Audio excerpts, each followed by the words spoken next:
Jonglerie pour certains, tir au pigeon pour d'autres. Ambiance particulièrement décontractée à l'entraînement, joli contraste avec le match au sommet qui s'annonce et qui décidera sans doute de la première place de la phase régulière. Sauf que les deux clubs ont également de bonnes chances de se retrouver dans un mois en finale. La tentation est donc grande de bluffer la concurrence. Je sais pas si ça va jouer au poker menteur ou pas, mais je pense pas. Je pense que vraiment là, ils ont vraiment besoin de gagner.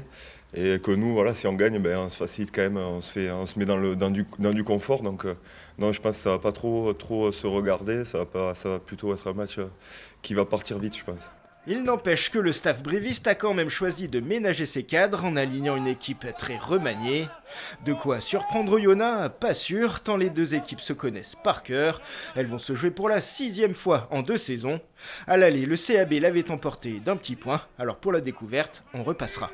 Ils ont gardé, hormis 3-4 joueurs, leur effectif total de la saison passée.